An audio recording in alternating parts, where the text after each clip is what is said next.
tarde, pessoal.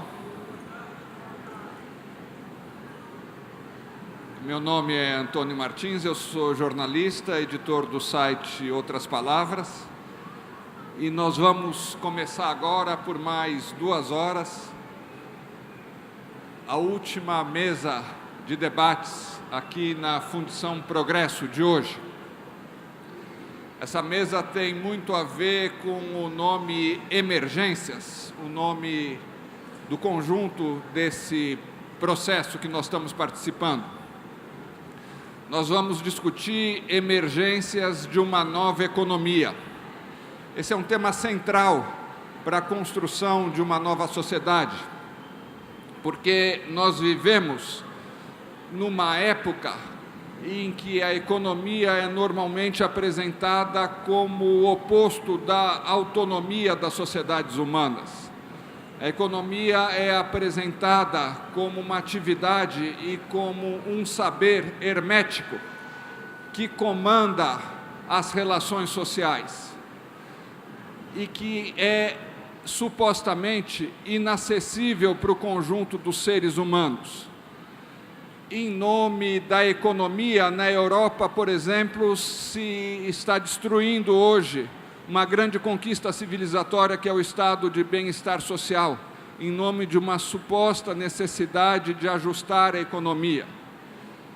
Em nome dessa suposta ciência, aqui no Brasil se promove um ajuste fiscal que ameaça arrasar algumas das conquistas sociais de distribuição de renda muito importantes que nós tivemos na última década e meia. Em nome da suposta necessidade da economia, se favorecem setores como o agronegócio, como a mineração, que tem enorme capacidade de destruição social e ambiental, e não se debate por que seria necessário favorecer esses setores. Então, é um terreno que vai se transformando num terreno de alienação, num terreno de desencontro das sociedades, num terreno de opressão sobre as sociedades. Porém, ao mesmo tempo, graças a desenvolvimentos humanos, a desenvolvimentos sociais, desenvolvimentos políticos, desenvolvimentos culturais e também desenvolvimentos tecnológicos, vai emergindo uma nova economia. Uma economia fundada em novos valores, em novas lógicas, em novas relações sociais. Isso é muito ocultado pelo debate econômico tradicional. Mas nessa mesa nós vamos querer fazer, ainda que muito brevemente, a apresentação de algumas experiências de uma nova economia baseada na cooperação em vez da competição, baseada na distribuição, baseada no trabalho, baseado em valores de agregação social. Nós temos aqui 6 convidados, eles vão fazer exposições iniciais breves de 10 minutos cada um, e nós vamos depois abrir o debate com vocês por mais uma meia hora. Ninguém é mais indicado para abrir a apresentação do que o professor Paul Singer, secretário da Economia Solidária do Ministério do Trabalho e Desenvolvimento, um defensor histórico da economia solidária, um batalhador pela economia social e solidária em condições muito difíceis e um teórico, inclusive, dessas novas formas de produção. Então, professor Paul Singer, sua exposição por 10 minutos. Me avise quando chegar aos 10, viu? Assim eu fico mais à vontade. Mas quando se quiser. Bem, boa tarde. Esse assunto, eu diria, é extremamente atual, porque há uns 20 anos atrás, o capitalismo mundial teve uma mudança extremamente difícil de entender, porque é um retrocesso. O capitalismo que nós conhecemos depois da Segunda Guerra Mundial, 1945, é um capitalismo aberto aos avanços dos trabalhadores, da política, tanto assim que desse capitalismo surgiu o estado de bem-estar social e uma série de grandes conquistas. A razão disso é porque, na Segunda Guerra Mundial, a esquerda que foi vitoriosa. Consequentemente, a direita teve que engolir isso. A esquerda passou a governar uma grande parte dos países eleitos, enfim, por ter maioria. O movimento operário estava bastante forte, o movimento estudantil foi para a esquerda. Enfim, o que aconteceu é que a classe dominante provavelmente se desesperou até quando essa fissura ainda conviverá com eles. E eles fizeram uma contra-revolução, gente. Não há outro nome. O neoliberalismo é literalmente uma ofensiva contra tudo que nós defendemos. Tudo. Significa não só as conquistas sociais, mas também as conquistas políticas. Todas. A ideia... Eu vou fazer um pouco de crítica da economia enquanto ciência. É uma pseudociência que se baseia na física. Eles procuram imitar a metodologia da física para entender a sociedade. Você pode imaginar o que dá isso. Dá uma coisa que ninguém entende. Mas o que eu quero dizer, e isso me parece o fundamental, eu quero fazer uma pergunta a vocês para ver se vocês me entendem. Quantos de vocês ouviu dizer que para evitar a inflação é preciso aumentar a taxa de juros? Por favor. Quem já ouviu isso? Não é um mistério, né? Agora pense um pouco. O que é que tem a taxa de juros a ver com a inflação? Tem nada a ver. Mas aumentar a taxa de juros cria, você sabe o quê? Desemprego. Se aumenta a taxa de juros, acabam os investimentos, começa a mandar embora os trabalhadores porque não conseguem vender as mercadorias. O que tivemos agora, o ano passado. E, infelizmente, temo eu, continuaríamos tendo. Essa é a situação hoje, eu diria, no mundo inteiro.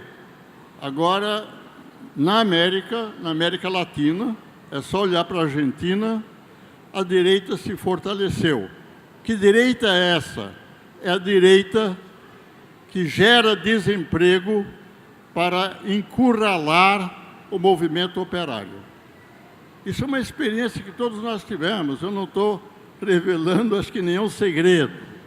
Quando você tem 1.400.000 desempregados, como nós temos desde o ano passado, ninguém mais faz greve por salário. Que vai perder o emprego, nunca mais vai ter salário na vida. E é exatamente isso que o neoliberalismo quer o tempo todo. O que nós estamos sofrendo com o Brasil, a chamada ajuste fiscal. Quem já ouviu falar de ajuste fiscal, por favor? Não perca o apetite. O ajuste fiscal está acontecendo com terríveis consequências, diria eu, para o povo brasileiro. Agora eu desafio a vocês, não é um desafio hostil, não, é de curiosidade. Alguém de vocês pode me explicar para que serve um ajuste fiscal? Eu não sei. Dizer, bom, mas nós estamos gastando mais dinheiro que arrecadamos e a dívida pública está crescendo. É verdade. E daí? Qual é o problema de que a dívida pública brasileira cresça? Todo ano vai crescer. E daí? Vai acabar? Vão fechar o Brasil? declarar bancarrota? Os outros países não têm dívida pública? Alguém de vocês ouviu alguma vez que uma dívida pública foi paga? Vocês não ouviram, gente. Porque eu também não ouvi, porque nenhuma delas é paga. Dívida pública é um investimento para receber juros. É só para isso. Se você vai ao Tesouro Direto, que você pode fazer no Brasil, e colocar a tua poupança na dívida pública, eles compram os títulos da dívida pública, você vai descobrir que você está fazendo um investimento sem momento em que teu dinheiro vai retornar. Não há data para a dívida pública ser paga. Isso não existe. Se quer sair da dívida pública, pega os teus títulos e põe no mercado de novo e vende.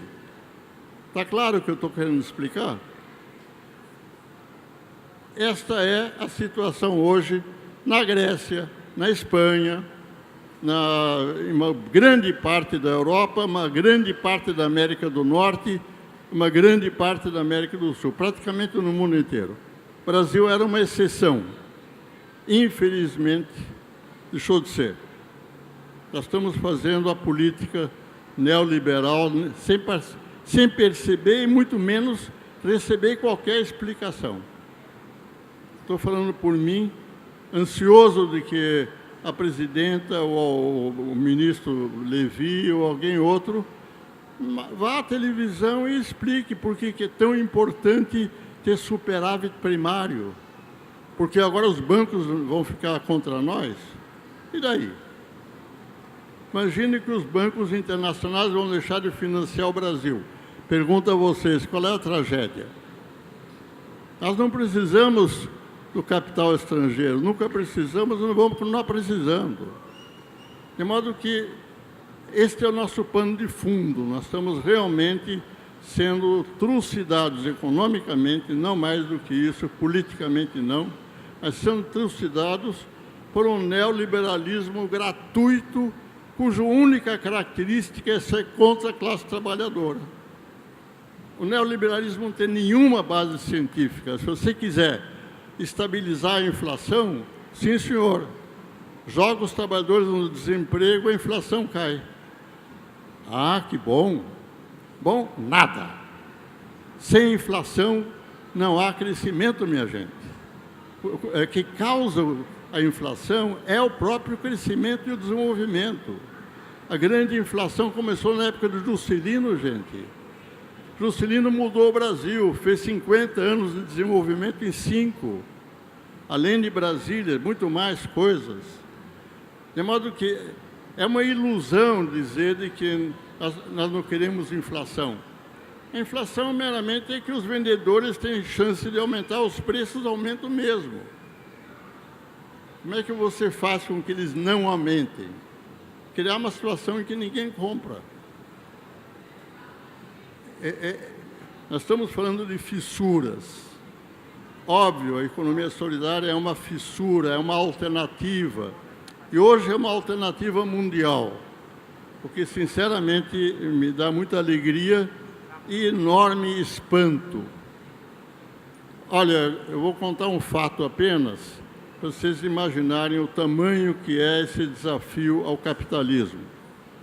A Europa, quase toda a Europa, principalmente os países escandinavos, e a Alemanha, a Áustria, a Suíça e assim por diante, estão entrando num processo de energia renovável. Essa é fundamental, porque senão o mundo acaba. Nós não podemos continuar usando a energia fóssil, que é o que está mudando o clima e nos pondo numa situação de enorme perigo. Muito bem, o Brasil pode fazer o mesmo e deve fazer o mesmo. Sabe qual é a origem da energia não fóssil, mas sim renovável?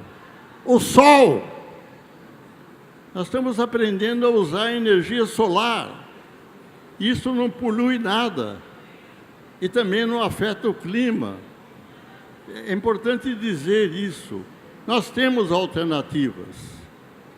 Nós precisamos combater realmente o neoliberalismo, porque ele nos arruína a todos. Essa é a minha preocupação aqui. Economia solidária é importante, está ficando. Eu quero só dizer isso a vocês, porque já chegou ao fim do meu tempo. Todos esses países da Europa, da Suíça, Dinamarca, Noruega, Suécia, criaram cooperativas de energia solar. E funciona muito bem. E as pessoas estão muito felizes, sendo que principalmente os outros trabalhadores que já estão na economia solidária, principalmente os agricultores, que estão na economia solidária no mundo inteiro, por razões fundamentais para eles, para se fortalecer. E um setor importantíssimo que está nascendo, tecnologicamente falando, não é capitalista. Isso eu estou contando a vocês porque eu soube recentemente. Mas na Europa é sabido esse fato. Estão surgindo dezenas de cooperativas na França, na Espanha, enfim. Olhem a Europa inteira, a maior parte dos países agora tem energia limpa, mas não de forma capitalista, sem empresas capitalistas. Isso a mim anima muito, porque há um desafio, há muitos desafios, mas tem um desafio que acho que vocês todos vão concordar comigo, é o mais importante, é preservar o planeta, gente. Se nós tivermos a mudança climática que se prevê, e eu não tenho conhecimento para dizer se é verdadeiro ou não, mas muita gente vai morrer. De modo que, realmente, a economia solidária está, de certa forma, pelo menos lá na Europa, na vanguarda da transformação que vai resolver um desafio fundamental que todos nós, no mundo inteiro, estamos enfrentando. Nosso tema aqui são fissuras do capitalismo. Eu quero terminar dizendo, isso que eu estou contando a vocês, não sei se dá para chamar de fissura do capitalismo. A grande fissura do capitalismo é o neoliberalismo. Pense no seguinte, e aí eu termino. O neoliberalismo nós estamos sentindo agora na pele. É essa política da Dilma desde o ano passado. Os trabalhadores estão sofrendo, estão. Os capitalistas também. Pense um pouco comigo. Como é que os trabalhadores ficaram desempregados? Porque as empresas estão fechando, gente. Quem não vende, fecha, porque não pode empregar ninguém nem pagar salários. Isso está acontecendo. A demanda está caindo no Brasil. E muitas empresas estão fechando. A indústria automobilística mandou milhares embora. A indústria de construção civil, que é a que mais emprega trabalhadores, despediu uma enorme quantidade, não porque eles não querem empregar, mas não tem para que vender aquilo que eles produzem. Isso não me permite dizer, porque eu não quero ser responsável, que amanhã vamos estar no socialismo e qualquer coisa. O capitalismo já se foi. Infelizmente, não dá para dizer isso. Mas é feliz, eu estou feliz, porque pelo menos nós temos uma alternativa ao capitalismo que funciona melhor do que o próprio capitalismo para deixar a humanidade em condições melhores que ela merece. É fundamentalmente isso que eu quis dizer a vocês. Muito obrigado.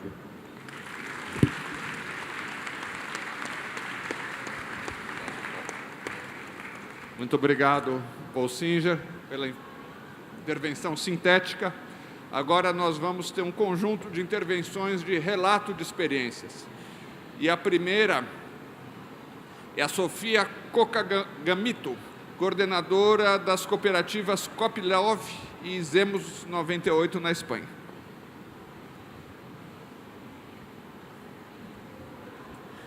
Hola, Buenas tardes. Ante todo, disculparme por no hablar portugués. Creo que voy a desobedecer un poco la dinámica general, intentando atender al tiempo que nos han dado y explicar un poco más de dónde vengo. Yo voy a contar un proyecto que se llama Copylove. Voy a poner de pie.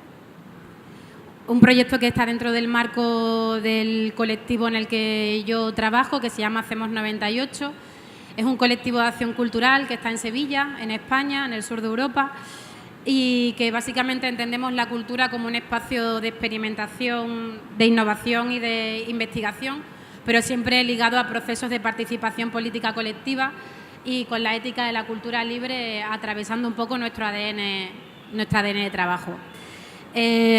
Durante muchos años el principal trabajo que hemos hecho, en el que hemos volcado estas formas de hacer y donde hemos expresado las experiencias y hemos propiciado el encuentro con otros colectivos similares al nuestro, ha sido un festival, y ese festival siempre se ha planteado bajo la enunciación de un tema. Y bueno, hemos tratado temas diversos como los límites de la educación dentro del sistema tradicional, las formas de control en la sociedad actual, un festival que llamamos Fuera de Control. Y en esa tesitura nos hacíamos la pregunta de cuál era el lugar que ocupaban los afectos en el funcionamiento de las comunidades que la mayor parte del tiempo están situadas en esa fisura del capitalismo, que muestra con sus formas de hacer y sus formas de producir bienes o de producir economías, qué relación ocupaba el afecto en todo eso. Y en febrero de 2012 montamos un festival con ese título, Copylove, que hasta el momento no era más que un título y que lo único que pretendíamos era reunir experiencias de gente y de colectivos y comunidades que tuvieran experiencia comunitaria para poder preguntarnos sobre aquellas cuestiones que realmente nos interesaban, ¿no? Como, por ejemplo, qué relación establecía esa comunidad con los bienes comunes que producía y los afectos. O, por ejemplo, cuáles eran los recursos que compartían y cómo se gestionaban. Entonces, empezamos a hurgar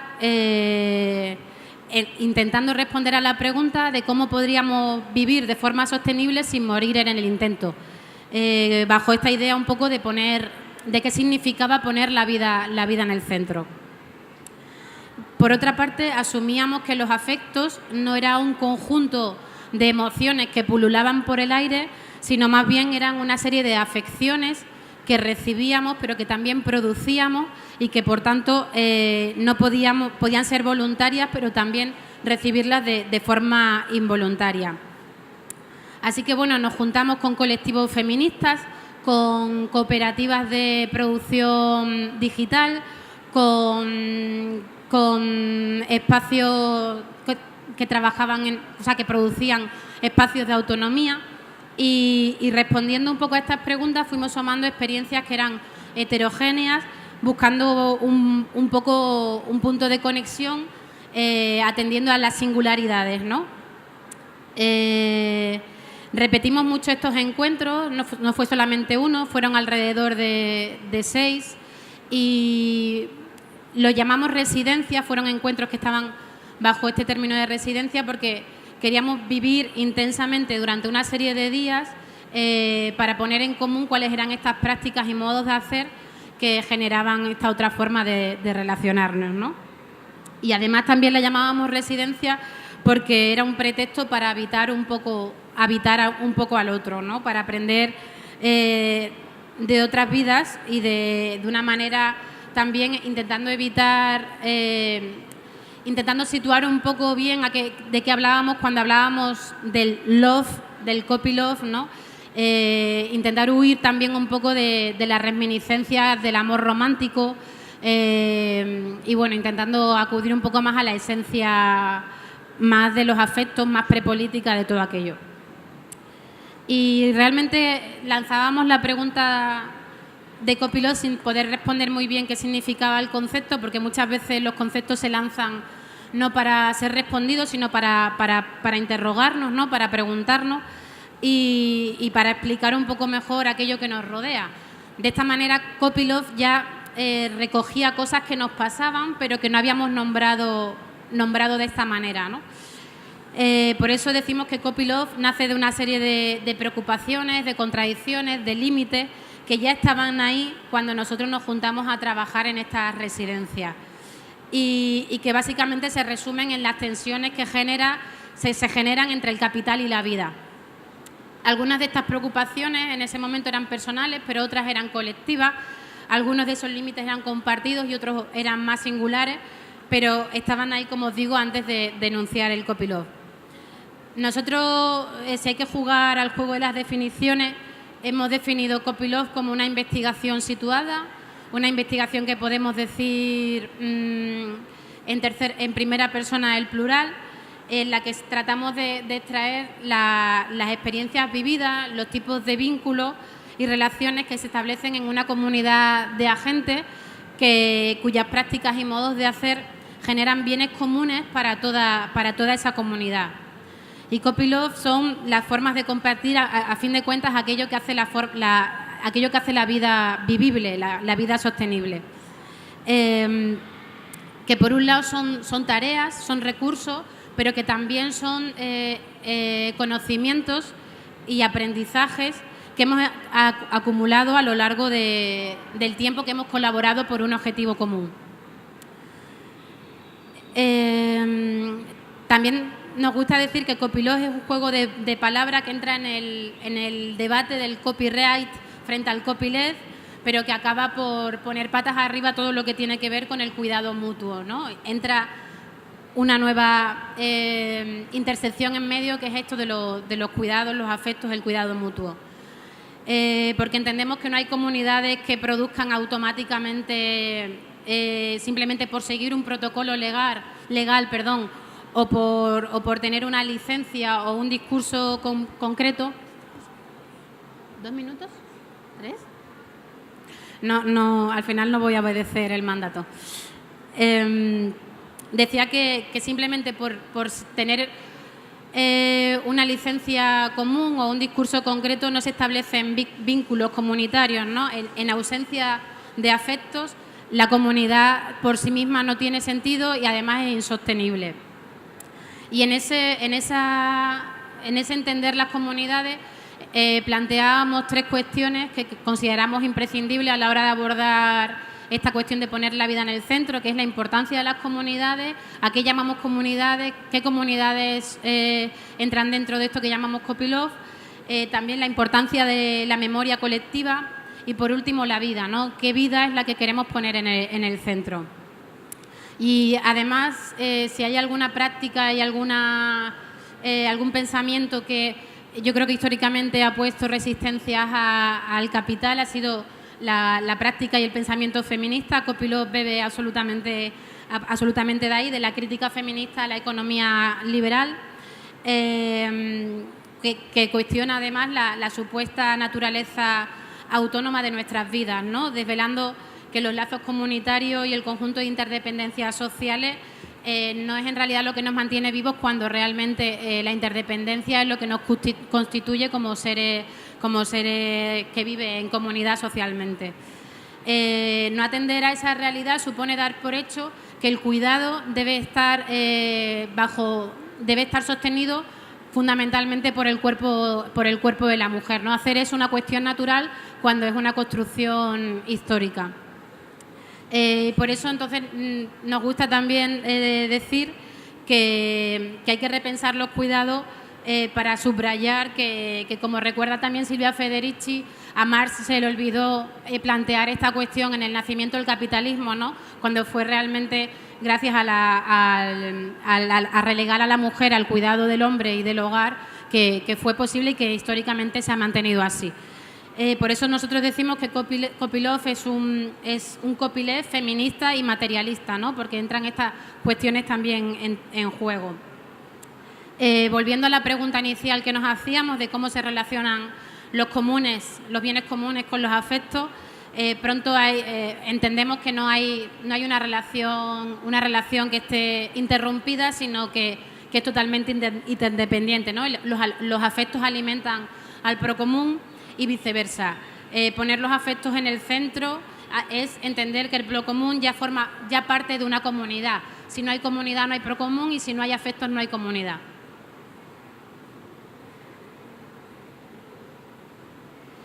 Cuando hablábamos ya termino, voy a simplemente definir a qué nos referíamos con comunidad, con memoria y con vida.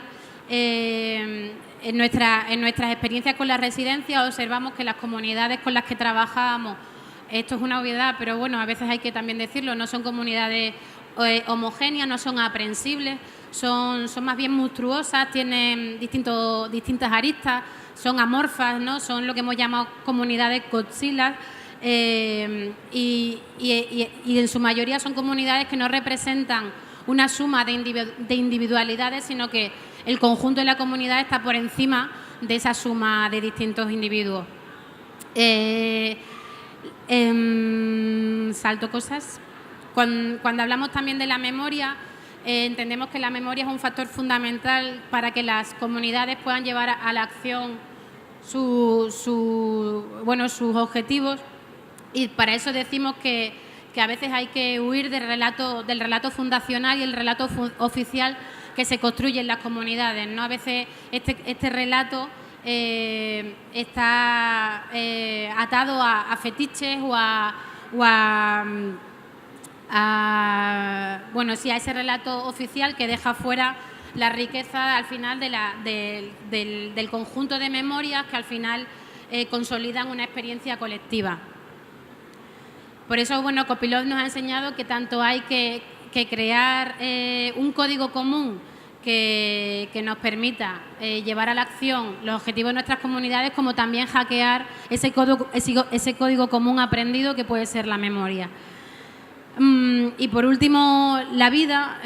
Nos parecía importante hacer esa pregunta porque desde la economía feminista se habla mucho de poner la vida en el centro, pero también el propio capitalismo sitúa la importancia de poner en juego los afectos y poner en juego la vida, pero no para vivir de forma sostenible, sino para hacerlos productivos, ¿no? Desde las grandes corporaciones se apela mucho a que los trabajadores pongan en juego también sus afectos y su vida privada. Entonces es importante hacernos la pregunta de cuál es la vida que queremos poner en el centro, cuál es la vida que a fin de cuentas queremos proteger del ataque capitalista y del ataque neoliberal. Entendemos que es una vida interdependiente, que solo tiene sentido en la vida con otros y con otras. Es una vida que reconoce la finitud de su propia existencia, una vida que tiene que ser más ecológica. Y paro aquí porque me da apuro que nos pasemos de tiempo. Muchas gracias. Muito obrigado, Sofia. É uma pena não poder dialogar mais. Mas outro aspecto essencial na construção de uma nova economia são as relações financeiras, o crédito, a moeda. E para falar sobre isso, tem uma experiência muito inovadora do Banco de Palmas e vai falar sobre ela o Joaquim Melo. Boa noite para todos, boa noite para todas. Eu sou lá do Ceará, Fortaleza. Alegria estar ao lado do professor Paul Singer, que é o nosso mestre e grande apoiador do Banco Palmas.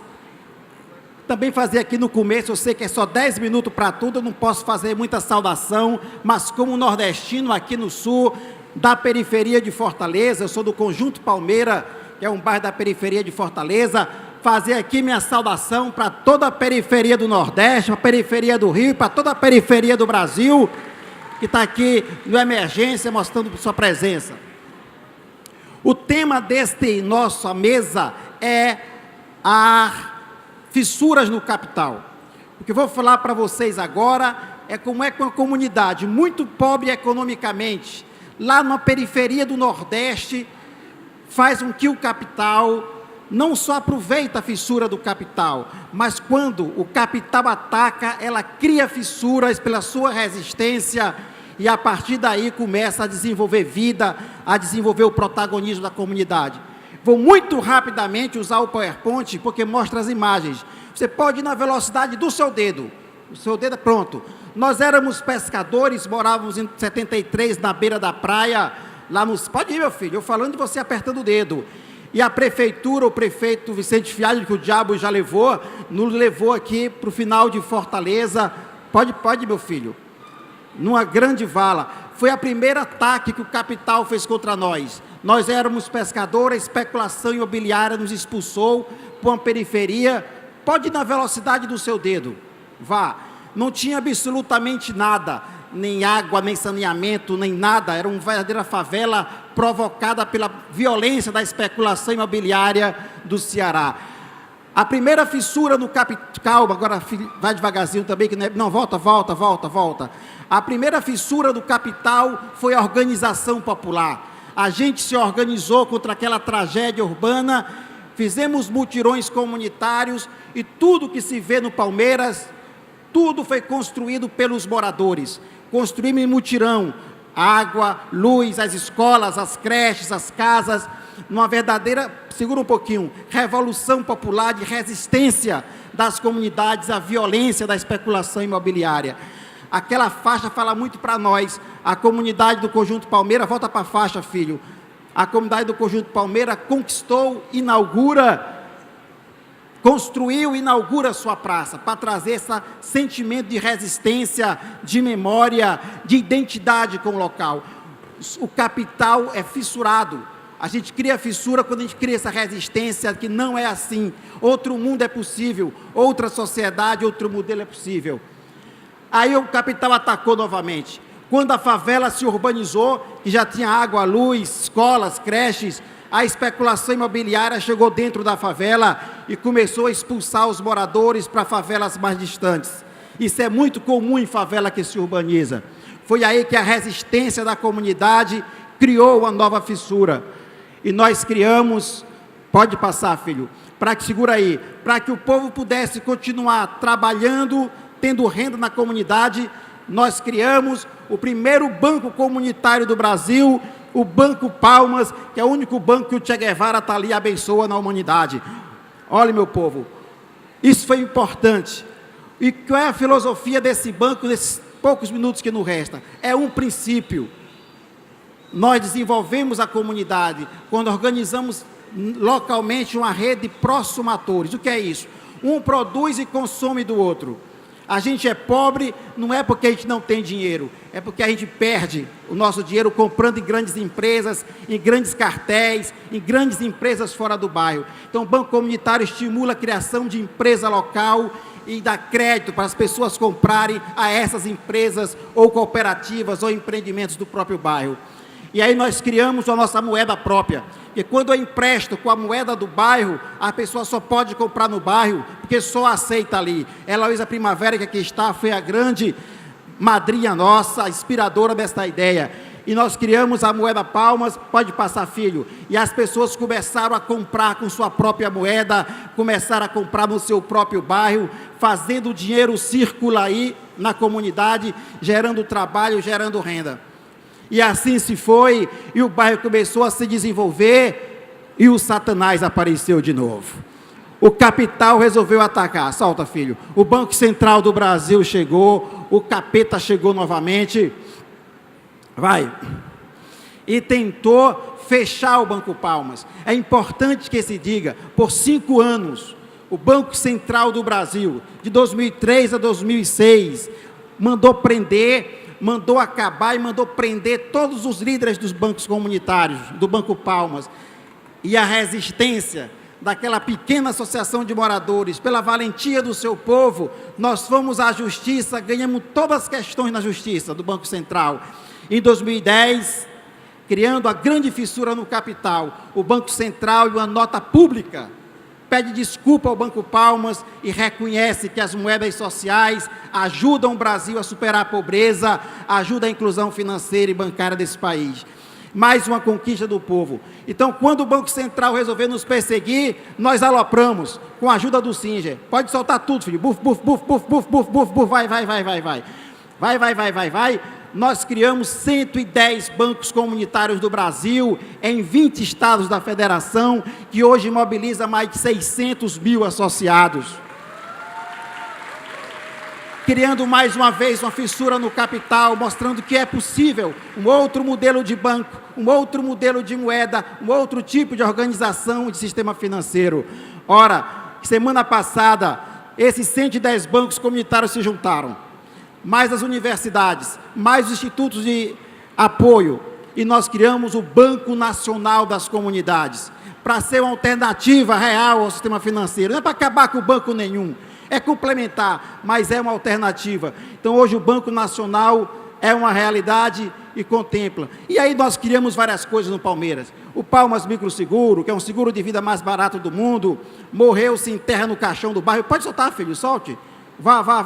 É só para mostrar para o povo. Criamos a Palma Fashion. Tenho muito orgulho de dizer, essa roupa aqui é produzida na minha comunidade. Você veste bem e empodera a comunidade e gera renda do povo da comunidade. Fizemos no final a Companhia Bate Palmas. Nós temos hoje a maior banda popular da periferia de Fortaleza, que é a Companhia Bate Palmas, que aqui nos meus 2 minutos restantes vai dar aqui uma canjinha para a gente.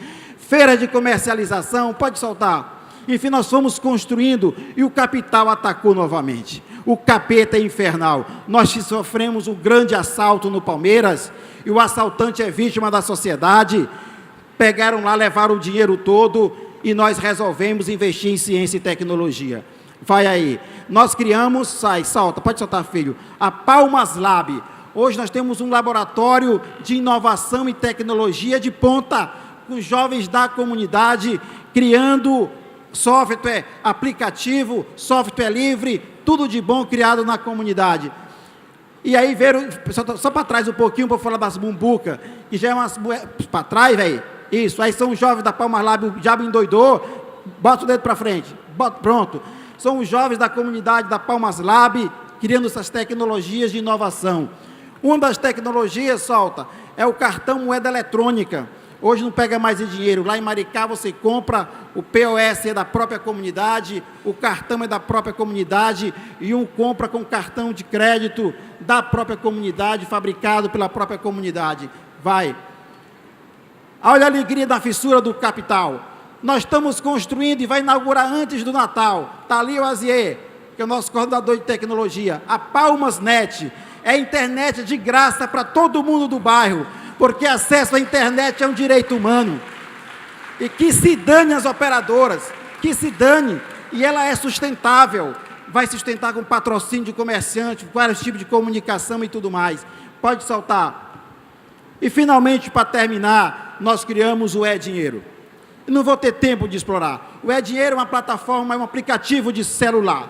Esse aplicativo, você pode transferir pessoa para pessoa, você abre conta corrente, você paga no comerciante com o aplicativo.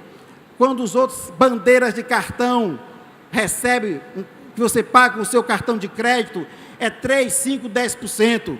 E o dinheiro vai para os Estados Unidos. O E-Dinheiro é também um meio de pagamento dos comércios. Quando você paga, vem 2%. 1% é para manter a plataforma E-Dinheiro, outro 1% volta para o banco comunitário reinvestir na própria comunidade. De maneira que hoje, qualquer um de vocês, se aqui quiserem, pode ser sócio de um banco comunitário. É só baixar o aplicativo, lá vai ter o conjunto de bancos que você quer se associar. Aqui no Rio tem vários já. Tem o Prevê, na Cidade de Deus, tem lá em Caxias. Você vira um sócio de um banco comunitário, pode mandar dinheiro, trocar, comprar, fazer transações bancárias e comerciais através do aplicativo. E é nosso. O dinheiro volta para a comunidade para reinvestir na luta social, para criar cada vez mais fissuras no capital. Eu tenho 5 minutos, não é isso? Beleza. Eu vou dedicar 2 minutos aqui, porque eu acho que a Companhia Bate Palmas está aqui, eles vão tocar um rap para nós, e eu não posso deixar de passar a palavra para eles. Mas antes de passar a palavra, minha gente, como um ator social, como um ator político, embora não seja de governo, eu sou da sociedade civil, eu sou do Banco Palmas, mas eu não posso me deixar de falar na grande bandalheira que o capital está fazendo agora com a democracia do Brasil.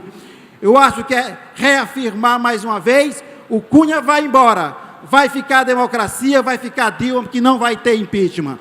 Agora, companhia bate palmas só para um rap do Conjunto Palmeiras, para a gente poder aqui encerrar, é rapidinho, é bate-bola. Eles vão tocar e vão embora. Bem, a companhia Bate Palmas é composta por 10 pessoas, mas está aqui eu, Paraíba, e o Jones Cabeleira, a amostra grátis da companhia Bate Palmas no improviso aqui.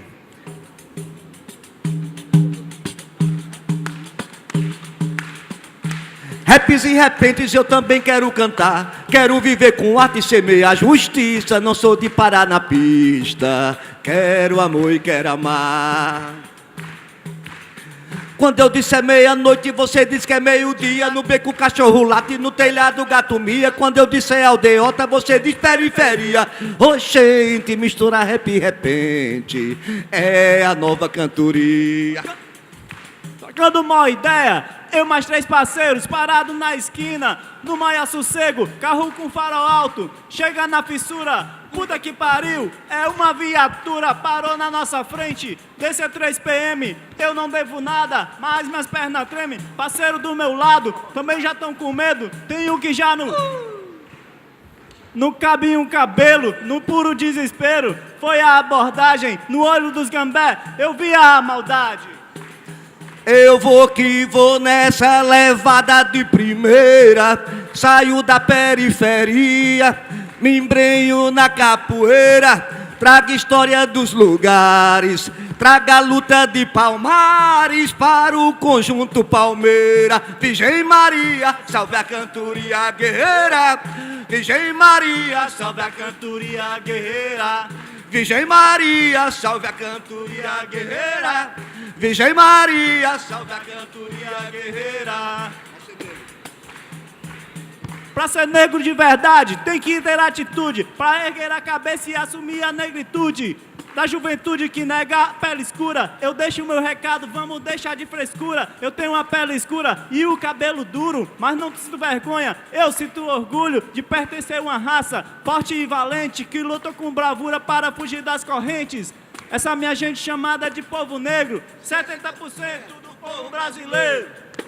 Raps e repentes é parada de responsa, se ficar o bicho pega, se correr o bicho cansa. Escapou de ir pro céu da boca da onça, escapou de ir pro céu da boca da onça, escapou de ir pro céu, escapou de ir pro céu da boca da onça.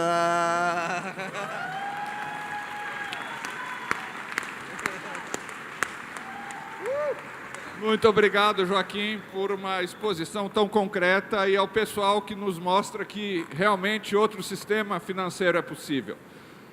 Pessoal, nessa apresentação de experiências de fissuras no capital, de novas formas de produção, de troca, de distribuição de bens e de serviços, não podia faltar uma experiência ligada às comunidades tradicionais. Então aqui a gente tem muita satisfação de receber a Mãe Isabel, quilombola e do grupo de trabalho de economia solidária do Movimento de Cultura Viva. Mãe Isabel, para falar aqui para a gente.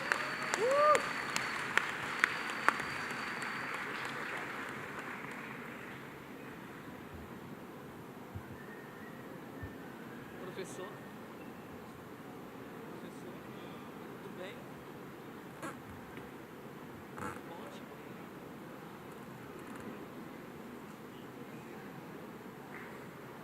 Boa tarde. Eu sou Mãe Isabel, da cidade de Hortolândia, São Paulo, região de Campinas. Como ele já disse, eu sou de comunidade tradicional de terreiro.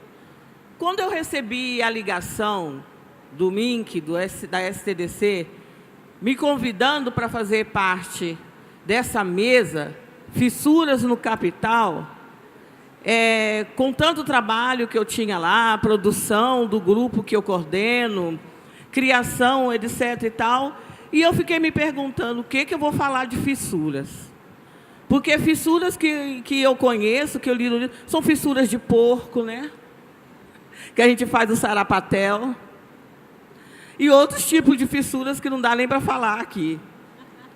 E eu fiquei esses dias todos na minha cabeça. O que é essa tal de fissuras no capital? E a gente vai pensando, remoendo, a gente vai analisando a nossa trajetória, a nossa vivência, e vai de encontro de novo a algo que eu falo muito quando eu vou dar formação e capacitação a grupos, a empreendimentos.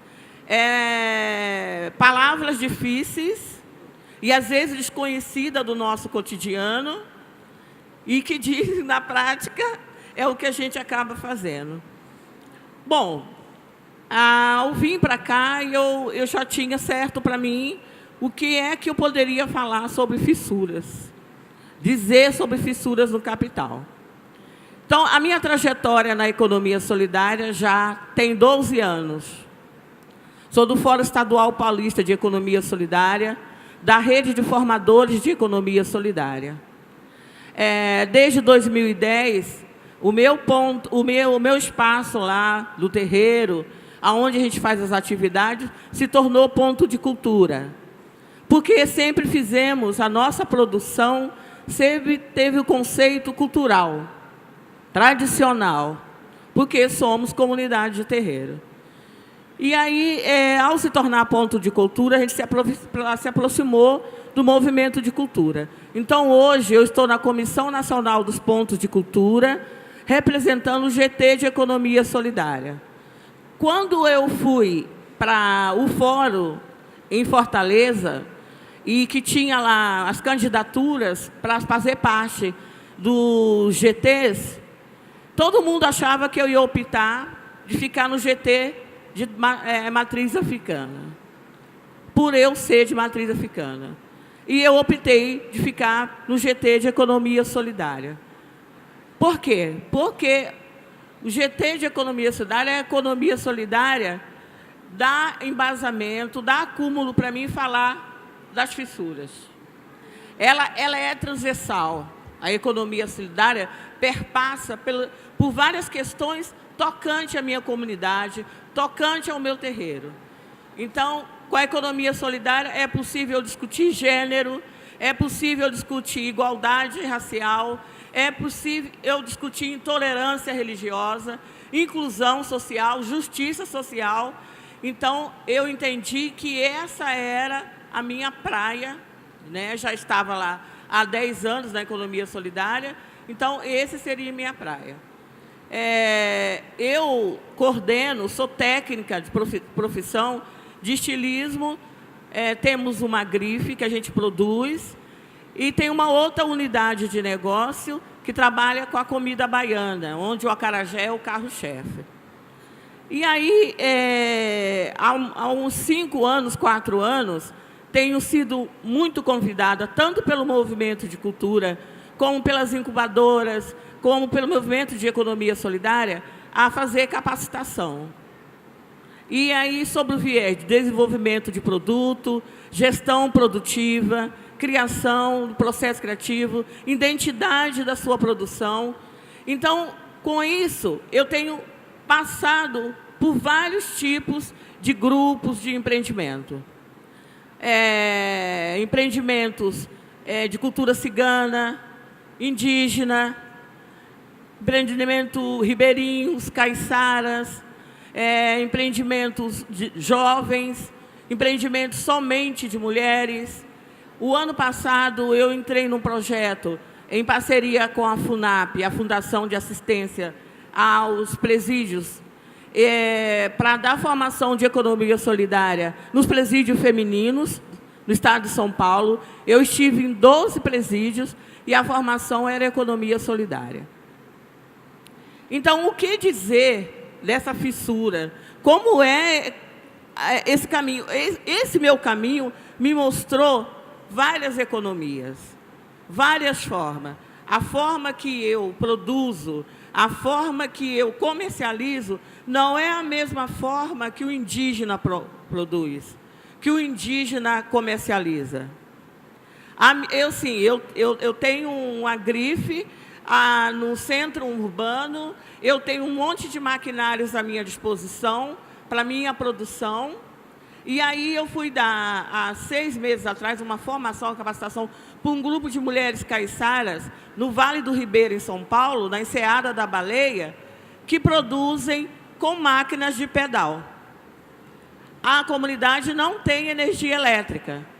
Elas passam roupa com aquele ferro esquentado em cima do fogão, né? Eu vivi isso durante 5 dias.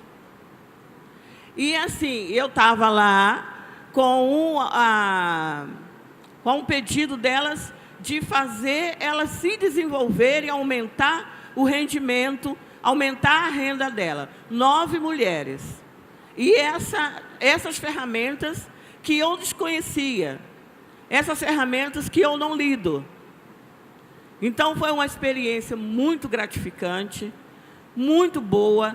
A gente junto conseguiu descobrir estratégias para elas aumentarem a produção, até incluir um maquinário nela, mas não deixar de usar a máquina de pedal delas, que para elas, no histórico, na etiqueta delas, era importante. O público dela compra com esse histórico que elas contam, com essa identidade que elas contam.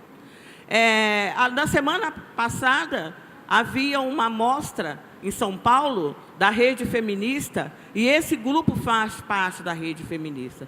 Então, no dia de amanhã, começa, lá em Cananéia, uma amostra de trabalho, e eles vão apresentar uma coleção nova, com reaproveitamento de rede, com os tingimentos que eu ensinei a fazer, a rede dos pescadores, que elas estão usando a partir da oficina que foi dada de desenvolvimento. E elas agora têm um outro olhar sobre a produção, sobre rendimento e sobre gerar renda, aumentar a renda delas, sem se distanciar da identidade dela, sem se distanciar do histórico delas, que para elas é muito importante, porque elas têm esse debate, inclusive público, pela gestão ambiental, pela disputa do espaço. A prefeitura quer tirar elas do espaço que elas estão, querem colocar lá barcos pesados para andar no pontal lá, que não suporta, e elas têm uma briga, são mulheres nessa briga. Então, assim, essa minha trajetória foi me mostrando, e aí, quando eu comecei a pensar, eu não posso pensar em outra coisa, quais são as fissuras que eu lido? Essas são as fissuras que eu lido. É esse viés diferente de produzir, é esse modo diferente de olhar e identificar o meu público consumidor, sabendo, professor Paul Singer, talvez até não concorde comigo, mas nós da economia solidária, que empreendimentos, base, temos uma leitura que nós não temos ainda um mercado, não é, professor? Nós estamos construindo o mercado. Então, quem produz do jeito que a gente produz, que comercializa, a gente está inserido no mercado capitalista. E a economia solidária diz que outro mercado é possível. Mas esse mercado tem que ser construído. Esse consumidor, então, a relação com o consumidor, que te faz parte da sua renda, do seu capital, é muito importante, mesmo porque a economia solidária nos aponta que o nosso capital, a centralidade é o ser humano. Enquanto que na economia capitalista é o dinheiro, na economia solidária é o ser humano.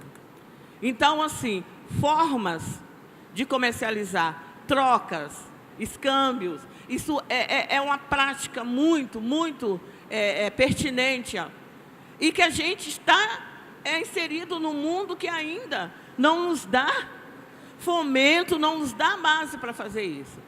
Então, para o empreendimento de economia solidária, economia criativa, economia da cultura, como vocês queiram denominar, ele tem toda essa dificuldade de fazer essa construção.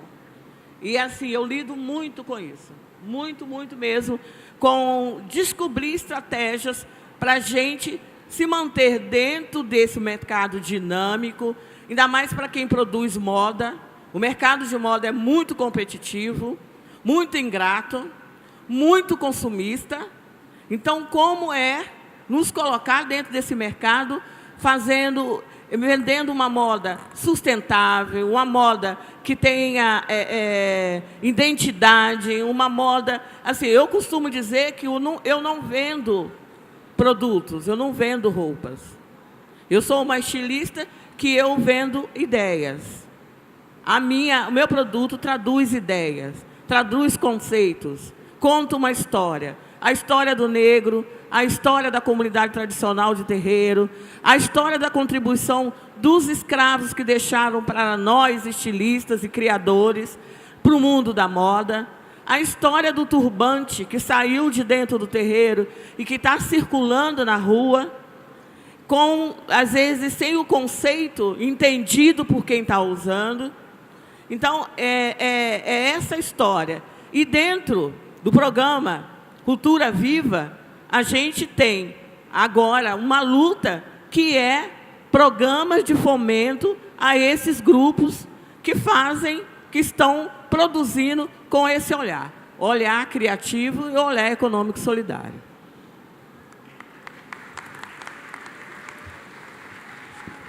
Muito obrigado, Mãe Isabel, por essa outra fala muito concreta.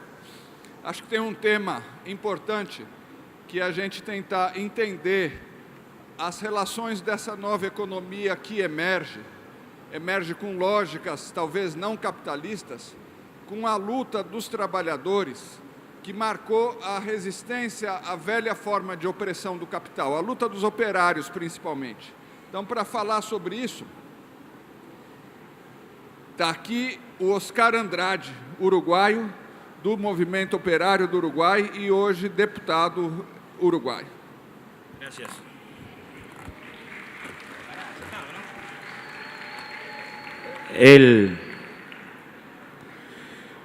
Yo por suerte para vocês no voy a cantar, por lo menos por ahora.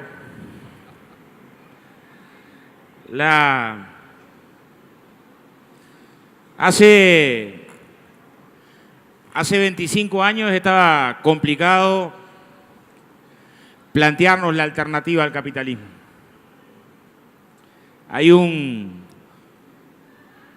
Hubo un rey persa, Xerxes, que dice que en los momentos en los que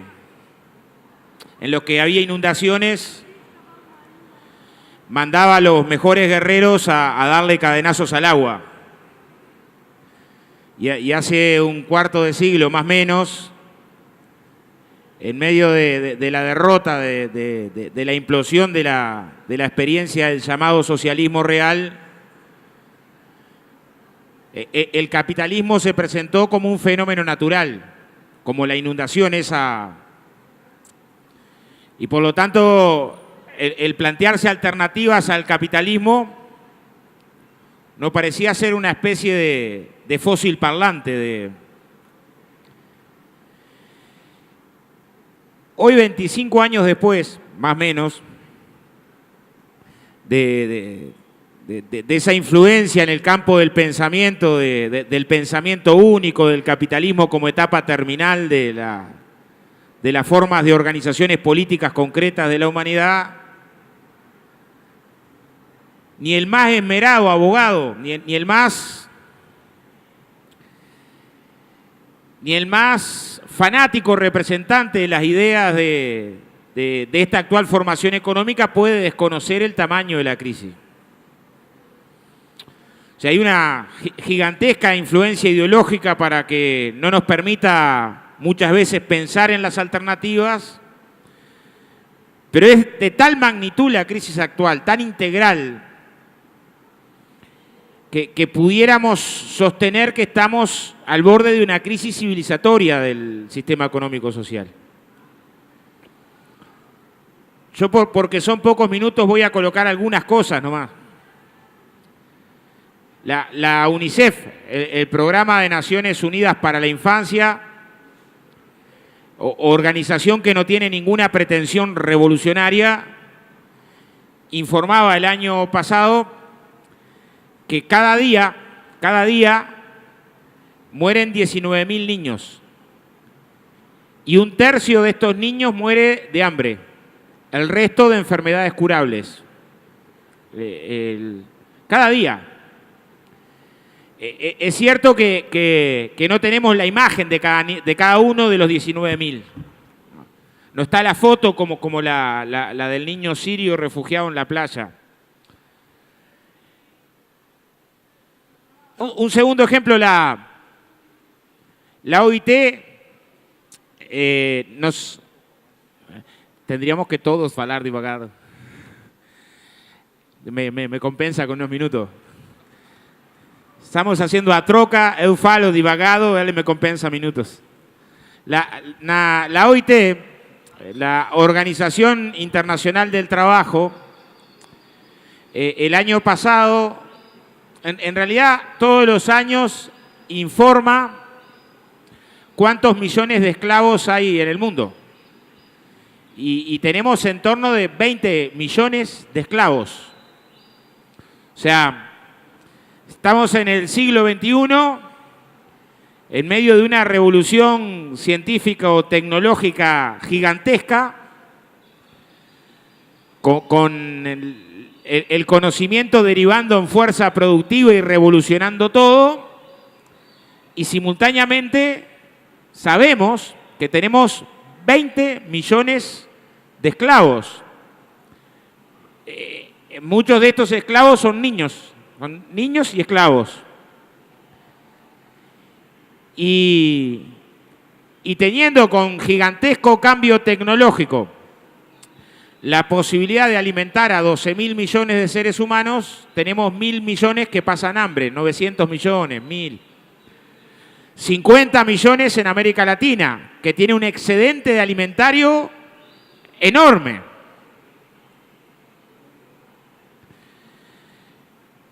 Tenemos una crisis energética bestial,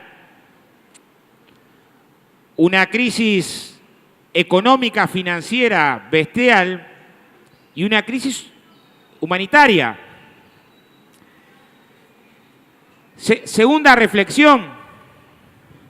El capitalismo de nuestro tiempo es el imperialismo. Es el capitalismo en la fase imperialista. Pero además tenemos una crisis del imperialismo hegemónico, también muy profunda.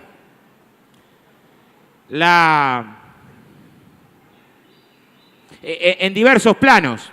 Una crisis por la deuda pública, una crisis por el retraso de infraestructura. Por ejemplo, China llegó este año a tener 15.000 kilómetros de vías para trenes ultra rápidos. Estados Unidos tiene 0 kilómetros. Una crisis en relación al Producto Bruto Interno Mundial. Pero estamos en un capitalismo que tiene un imperialismo en crisis, pero que tiene la mitad del gasto militar del planeta. En medio de una disputa por los recursos naturales que además genera un patrón de consumo irracional. Voy a poner solo 2 ejemplos. Los Estados Unidos consumen por día 24 millones de barriles de petróleo. Cada barril de petróleo tiene 42 galones. Cada galón son 3,8 litros.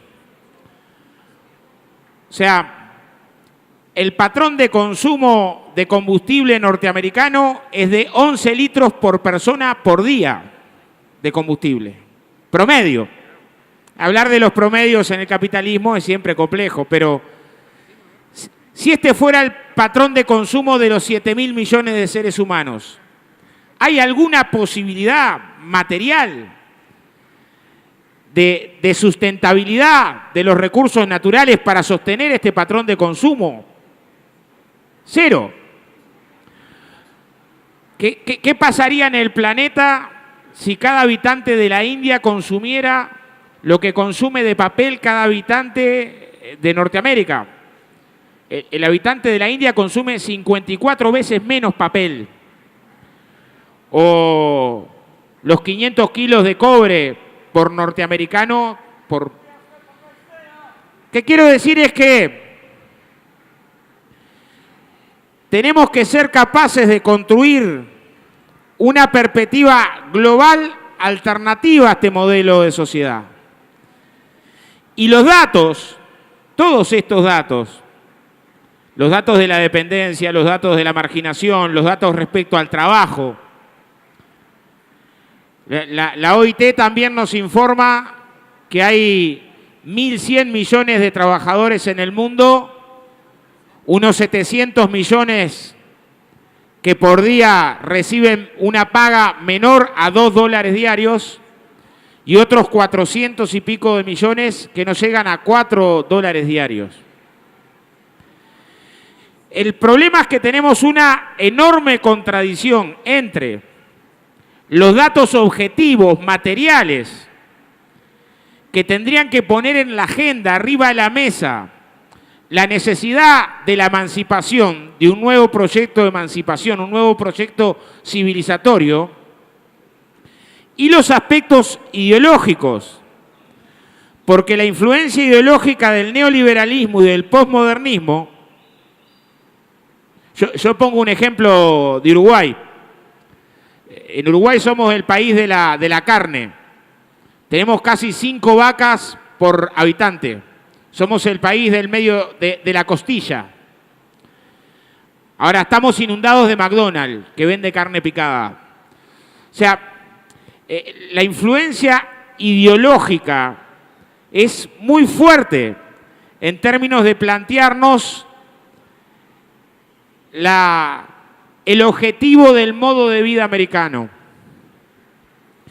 En ese plano, para el campo popular, reformularnos el papel del poder y el papel del Estado es un tema cardinal. Los fracasos de las experiencias de las izquierdas en el Estado llevan a veces a que abonemos la tesis de que es posible la construcción de alternativa sin necesidad de diputarle a las clases dominantes, a los sectores en el poder, el Estado. Y si bien es cierto que no solo se construye poder desde el Estado, también se construye poder desde la sociedad, las transformaciones últimas requieren también la dimensión de diputar el aparato y la superestructura. 2. Está difícil. Es cierto que hay partidos políticos de izquierda en nuestra América. Hubo a lo largo de la historia a veces cooptados por el aparato del Estado. También es cierto que ha habido movimientos sociales cooptados por el aparato del Estado. Por lo tanto, la complejidad del punto de vista teórico para pensar una alternativa en un capitalismo en crisis, una América Latina que logró procesos de cambios sociales pero que hoy enfrenta una contraofensiva que hay que colocarla en ese plano de la disputa de los recursos naturales de esta nuestra América que tiene el 45% del agua dulce entre el acuífero de Chiapas y Guaraní, la mitad de la biodiversidad del planeta, el 80% del litio, abundante en alimentos, las mayores reservas petroleras según la OPEP en Venezuela. Una América Latina que tiene esa circunstancia geopolítica estratégica y que construyó perspectivas de gobiernos de cambio hoy cuestionados por sus limitaciones y por las correlaciones de fuerza que nos fuimos capaces de construir en el seno de cada sociedad, tiene un enorme desafío, que es este.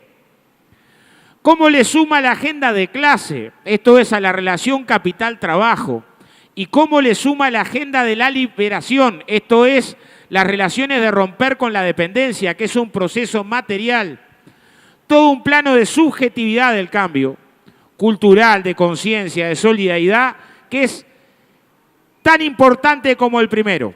Yo pongo un ejemplo porque estoy en el tiempo y termino. En nuestro país estamos en un proceso de transformación política que puso al frente del gobierno una fuerza política nacida de las luchas populares, Y una cosa que no es discutible es que se han aplicado un montón de políticas sociales que han logrado reducir sensiblemente la pobreza materialmente. Esto es un buen dato. Ahora, 10 años después de gobiernos populares, hoy hay más uruguayos que antes que creen que la condición de pobreza tiene que ver con el individuo, con que el individuo quiere ser pobre o no trabaja lo suficiente o no se esfuerza. Materialmente estamos mejor, del punto de vista subjetivo, ideológico, tenemos un retroceso. Y los cambios son en todos los planos. En el plano material, pero ningún cambio, como decía el Che, en el plano material es suficiente si no se construye una dirección moral superadora también en el plano de la conciencia de lo anterior. Muchas gracias. Muito obrigado. Alô. Muito obrigado, Oscar.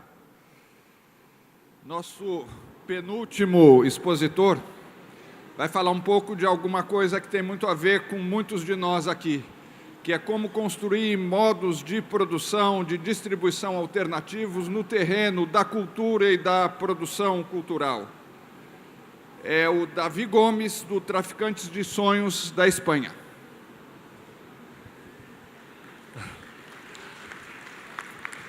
Bueno, antes de nada, la verdad que es un placer compartir mesa con proyectos y referencias tan potentes, ¿no?, como la economía solidaria en Brasil. Para nosotros, que también estamos trabajando en redes de economía solidaria, siempre ha sido una referencia absoluta, tanto el Banco Palmas como todas las redes de economía solidaria. Entonces, lo primero, la verdad que un placer esto. Lo segundo, agradecer, la verdad que muy fuertemente, la invitación a participar de emergencias y agradecer todo el trabajo invisible de la gente que está, de los compañeros y compañeras que está trabajando en la producción de este evento, sin las cuales, la verdad que esto no sería posible. Y un pequeño recuerdo a las traductoras y traductores que se están cociendo en esas dos cabinas y que hacen posible también el encuentro, ¿no? Bueno, la verdad que es complicado, después de estas intervenciones, entrar a hablar sobre el trabajo que hace Traficantes de Sueños, porque se te queda como pequeño, ¿no?, en torno a proyectos y a procesos de cambio como los expresados anteriormente.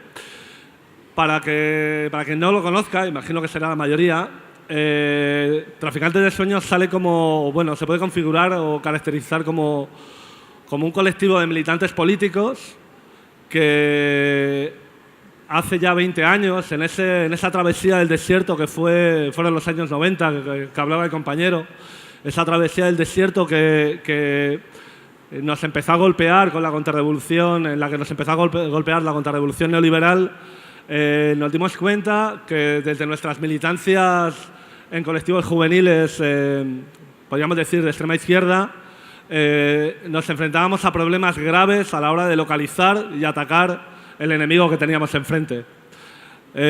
Por tanto, en base a esta necesidad de localizar herramientas de ataque y caracterizar todas las dinámicas de explotación que estábamos viviendo, unido a esto, otra cuestión súper importante, que era, no queríamos trabajar en el sistema capitalista, creíamos en esta posibilidad de la autoorganización de la fuerza de trabajo, decidimos empezar con un proyecto de autoempleo, que llamamos entonces, en torno a la cadena de valor del libro. Para eso empezamos generando una librería, un canal de distribución, y poco a poco, desde 3 que empezamos, 20 años después, estamos trabajando 16 personas. Ahora mismo también tenemos una editorial y un aparato de formación política. Voy a entrar un poco porque creo que es una cuestión muy económica hablar de las condiciones materiales, ¿no?, de la economía política del proyecto. El proyecto de Traficantes de Sueños es un proyecto que se basa en 2 principios fundamentales, ¿no?, que tienen que ver con la autodeterminación de la persona y del individuo. Dos conceptos básicos que son la autogestión, por un lado, y la autonomía. Para ello, todos los fondos, toda la renta que produce Traficantes de Sueños es una renta que obtenemos por la propia actividad productiva del colectivo. Es decir, a día de hoy nuestro proyecto está generando alrededor de 600, 700.000 euros y eso es lo que nos permite pagar la renta de 16 personas que, bueno, estamos cobrando 900 euros, estamos cobrando por encima del sector del libro en el que nos incorporamos, nos sentimos incluidos y, por tanto, estamos demostrando que en un momento de absoluta crisis económica en nuestro país, con un porcentaje de paro que raya el 25%, es posible construir modelos de negocio, modelos de trabajo que, basándonos en la cooperación y el libre acceso, sean exitosos, entendiendo el éxito no tanto como el éxito económico, sino el éxito a la hora de generar relaciones políticas fuertes e interacción realmente potente con las comunidades políticas y afectivas con las que nos relacionamos. Creo que es importante hablar de estos temas porque estamos en un momento, cuando hablamos de emergencia, en la que creemos que hay que dar un paso en la construcción de realidades que sean capaces de hacer transformaciones reales, ¿no?, en las condiciones de vida materiales y subjetivas de la sociedad. Es decir, creo que nuestras sociedades son unas sociedades, sobre todo en el plano cultural, sociedades donde hay una absoluta abundancia creativa y productiva y donde realmente nuestro reto es organizar esa abundancia, esa excedencia para conseguir mejorar las condiciones de vida de toda la gente que estamos en la sociedad, ¿no? Que por eso a nosotros como empresa que nos queremos llamar política, cuando nos insertamos en el circuito del libro entendemos que tenemos que jugar con una cuestión fundamental, ¿no?, que es el libre acceso, porque creemos que uno de los ataques últimos del neoliberalismo es el cercamiento a los bienes comunes del conocimiento. Es decir, consideramos que ahora mismo las sociedades son ricas, que el conocimiento se produce colectivamente y que, por tanto, es nuestra responsabilidad, no solo, como si dijéramos, individual, sino también es nuestra responsabilidad exigir a nuestros gobiernos que los bienes del conocimiento sean de libre acceso. Es decir, que cada euro, dólar, real que se invierta en cultura vaya acompañado de libre acceso para todos y todas. En torno a eso, Traficantes de Sueños ha convertido o ha construido un modelo, como si dijéramos, de negocio bastante peculiar, en el sentido de que nuestra editorial, a la vez que publica el libro en papel con un precio de venta en el mercado, colgamos nuestros PDFs de los libros de libre acceso a la Internet, ¿vale? Eso posibilita que, por ejemplo, parte de nuestros libros estén superando las 50.000 descargas en Internet.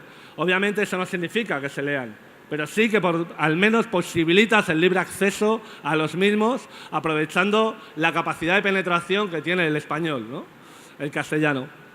Eso, además, estamos demostrando sobre la práctica que no implica una quiebra en nuestro modelo de negocio. Es decir, ese libre acceso no pone en riesgo nuestro propio trabajo editorial. Al revés, para nosotros y nosotras, ese libre acceso es lo que nos ha situado y lo que hace que, por ejemplo, estemos aquí compartiendo ese fantástico encuentro con todas y todos vosotros, ¿no? Luego hay dos cuestiones también fundamentales a la hora de entender la forma de trabajar que tiene Traficantes de Sueños. Por un lado, el concepto de infraestructura. Nosotros entendemos Traficantes de Sueños como una infraestructura al servicio de la comunidad política en la que nos insertamos, una comunidad política cambiante, una comunidad política que pretende ser todo lo transformadora posible y mutable en función de las condiciones, de cómo van cambiando las condiciones sociales en nuestra sociedad, ¿no? El reto nuestro, de alguna manera, es justamente construir infraestructuras usables, necesarias para esa sociedad. Por eso, por ejemplo, en nuestro local, que acabamos de abrir después de 20 años, hemos cambiado de local hace un año, el 40% de los metros útiles de nuestro local lo dedicamos a actividades que no solo programamos nosotras y nosotros, sino que son los colectivos sociales de nuestra ciudad las que programan ahí de forma gratuita y por las que pasan, al cabo del año, estamos haciendo entre 150 o 200 200 actividades, pasan cientos y miles de personas de nuestra ciudad y no solo. Entonces, esa constitución, el convertirnos en la infraestructura para esa comunidad política es lo que además hace, como si dijéramos, ¿cómo decirlo? Es la validación de que realmente nuestro trabajo y nuestro proyecto es útil. Sin esa comunidad, Traficantes de Sueños no sería posible hoy en día. Eso por un lado. Luego hay otro concepto muy importante también, que es el concepto de cooperación. O sea, Traficantes de Sueños en 20 años ha ido creciendo no solo hacia adentro, sino también hacia afuera. Ese crecimiento hacia afuera siempre lo ha desarrollado tejiendo momentos de cooperación y ayudando a generar proyectos similares en algunos términos, adaptados a las realidades concretas en otras partes del Estado español y fuera del Estado español. Con algunos de ellos, que son librerías, centros sociales o demás, nos coordinamos y trabajamos en común, compartiendo recursos, compartiendo incluso avalando económicamente algunos de estos proyectos. Pensamos que justamente un modelo de cambio, o sea, una de las cuestiones fundamentales en el cambio realmente y en la práctica de otra economía es el concepto de cooperación, ¿no? Y luego acabaría diciendo, justamente haciendo hincapié en este tema del libre acceso. Nos parece que es absolutamente esencial y crucial que la cultura, que la cultura dentro de sociedades ricas como esta no puede ser, como si dijéramos, clausurada, ¿no? Cerrada a través de copyright restrictivos. Para nosotros, por ejemplo, el modelo, todavía nos resuena el modelo implantado por Gilberto Gil en el Ministerio de Cultura brasileño, que para nosotros sigue siendo, con los puntos de cultura y el trabajo con las licencias libres, un modelo de referencia. Simplemente decir, y acabar diciendo que en realidad nuestra llegada para acá o nuestra venida es justamente buscar articulaciones que hagan posible profundizar en la cooperación, en el libre acceso y en las dinámicas de ceder, compartir, generar nuevas infraestructuras al servicio de realmente la transformación real de nuestra sociedad. Gracias.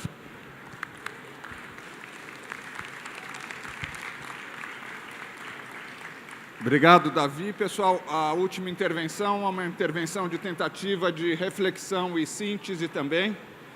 Vai falar com a gente a Lala de Heiselin, estudiosa de cenários atuais da sociedade, da produção e de cenários futuros e crítica das formas atuais de avaliar a qualidade e a quantidade da produção. Lala, obrigado. Olá, boa tarde. Antes da gente começar, eu estou achando aqui um pouco paradoxal a gente falar de economia e capital, que é fluxo, estão parados. Então, eu queria convidar vocês a levantar um minutinho, vou usar um minuto meu. Você pode me ajudar aqui para a gente levantar e tirar um pouquinho, pega para o seu vizinho e tira um pouco o cansaço, vira para ele assim, ó, sai cansaço. Tira um pouco o cansaço um do outro, vira para o outro lado. Sai resistência, sai, tira um pouquinho de mim também, sacode um pouquinho, põe um pouco em fluxo, porque aí, quem sabe, a gente abre um pouco de espaço para poder seguir. Dá um joguinho de cintura, porque sem joguinho de cintura não vai rolar. Muito bom. Bom, eu sou futurista e eu tive a sorte de passar por quase todas as áreas de atuação e em nenhuma delas a gente tinha como medir o resultado real e o impacto real do que era feito. Eu estudei biologia. Quanto vale a vida? Eu estudei história. Quanto vale a história? Eu era da área artística. Quanto vale? Quando eu trabalhei em corporações ou com publicidade, aí eles sabiam quanto vale, mas também não contavam. Aí eu fui para o terceiro setor. Quanto vale o trabalho no terceiro setor? Os relatórios de terceiro setor são sempre uma ficção que só conta coisas que de fato não importam, porque não tem métricas. E aí a coisa foi indo. Governos, instituições de fomento, ONU, em todos os lugares não tinha como atribuir valor. E pensando no tema dessa mesa, eu tenho a impressão que a verdadeira fissura do capital virá quando a gente souber como atribuir valor àquilo que de fato importa. E por que essa fissura? Porque é muito interessante a gente pensar que se conseguisse achar o lemezinho que pode mudar o transatlântico de direção, ficaria tudo mais fácil. Por que é que a gente não tem métricas simples, fáceis, possíveis, para atribuir valor ao cultural, ao ambiental, ao social e ao que é financeiro, mas não é moeda? Porque não interessa. Porque a hora que isso acontecer, tudo muda. Porque a gente vai ter muita clareza de que aquilo que de fato tem valor é de outra natureza. E o que acontece? A gente consegue atribuir valor só de uma forma, é linear. A gente só sabe atribuir valor monetário e quantitativo. Se a gente só sabe isso, há escassez, há uma ideia de vazio, a gente compete e, além do mais, a vida é chata. Estamos numa única dimensão. Mas se a gente percebe que tudo na vida é multidimensional, e se a gente percebe que todas as atividades que de fato funcionam são multidimensionais, aí talvez a gente consiga atribuir valor. Quando eu comecei a trabalhar com cooperação internacional, eu fiz parte do processo de entrada de economia criativa no sistema ONU. Era impossível mostrar para governos que uma economia baseada em intangíveis, que não se consomem, mas se multiplicam com o uso. Não dá para dividir uma maçã por 7 bilhões de habitantes, mas dá para dividir conhecimento. E como a gente mede isso? E como a gente mede a economia compartilhada? E como a gente mede a economia colaborativa? Não tem maneiras. Mas se tivesse, a gente conseguiria chegar em vários lugares. E em todos os lugares, o que eu percebia era que a gente usava as ferramentas de modelos antigos para trabalhar com o novo. Era como se a gente estivesse tentando consertar um software com chave de fenda. Então, por exemplo, tentar medir a economia criativa ou colaborativa por quantidade é como tentar medir o clima, conhecer o clima medindo o tamanho de nuvem. É impossível você medir o tamanho de nuvem. Ela está em movimento, ela está em fluxo. E se você conseguir, tampouco vai te dar nenhuma informação sobre o clima. Mas dá para conhecer clima? Dá. Se você souber quais os fatores que estão interagindo. Então, o clima, a gente estuda a dinâmica entre temperatura, pressão, velocidade e umidade. Repara que o poder, ele sempre vem de complicar as coisas. Na época dos faraós, só sabia escrever os escribas do faraó. Então, toda essa parada da economia, a academia, as métricas, todos os processos de atribuição de valor extremamente complexos, eles servem simplesmente para manter o poder da atribuição de valor na mão dos outros. E por que é importante saber atribuir valor? Eu sou fascinada com o significado da palavra crédito. A economia é crédito. E o que é crédito? Crédito vem de crer. E como é que eu creio? Eu creio se eu consigo sentir. Porque só o que é sentido faz sentido. Se eu não tenho como perceber, que economia não é só moeda, mas economia são recursos culturais, sociais, ambientais, é tempo, é tudo isso fluindo. Se eu não tenho como perceber que resultado não é só moeda, resultado é o que eu gero e otimizo de valores humanos, de conhecimento e de criatividade, de infraestrutura, não só da natureza, mas infraestrutura como essa, de ações conjuntas, tudo isso é resultado. Se a gente conseguir enxergar isso, a gente consegue gerar crédito. Então, o que é a nossa experiência? A nossa experiência não é uma experiência isolada, mas ela é observar muitas experiências, como as que estão nessa mesa, como as do Fora do Eixo, como muitas, em todas essas áreas, de governo, empresa, coletivo, etc. e sistematizar e sintetizar para ver quais são os elementos mínimos que estão em jogo. Porque se eu conseguir saber o que é velocidade, temperatura, umidade e pressão, como no clima, eu consigo entender. Ou, se eu entender que um corpo é feito de osso, músculo, sistema nervoso, sistema circulatório, e isso não está separado, aí dá para entender.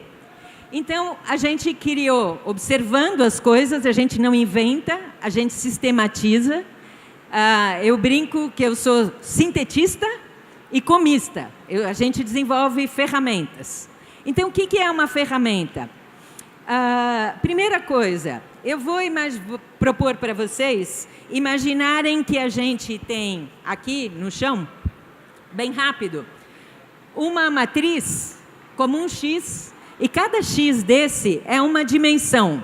A primeira é a dimensão raiz, é a dimensão da onde tudo sai, que é a dimensão cultural. Porque se não tem propósito, se não tem informação, se não tem criatividade, não tem nada. A segunda, essa é a dimensão do software, é a dimensão da gente, do que a gente tem dentro. A segunda dimensão é a dimensão ambiental, é a dimensão da infraestrutura, não só natural, mas da tecnologia. A terceira dimensão, vou pegar a minha bolsa aqui, porque ela tem de tudo, é a dimensão social, é a dimensão onde estamos todos nós. Aliás, vou fazer o contrário, vou botar o Taurus aqui na dimensão social. E a quarta dimensão é a dimensão financeira, que é não só da moeda, como do tempo. E quando a gente olha essas 4 dimensões, fica tudo muito claro. Você pega o Fora do Eixo, por exemplo, que foi quem botou de pé isso tudo junto com o Ministério e junto com as redes ibero-americanas. Ele tem, primeiro de tudo, ele tem um conhecimento, que é sistematizado. A Unicult, ele tem todas as mídias, que são o hardware para poder passar toda essa informação. Ele tem o partido, na dimensão social, que é quem negocia. E ele tem o Bancult, que é quem faz fluxo de moedas. Quando a gente olha, tudo que funciona, se vocês forem olhar, funciona em 4D.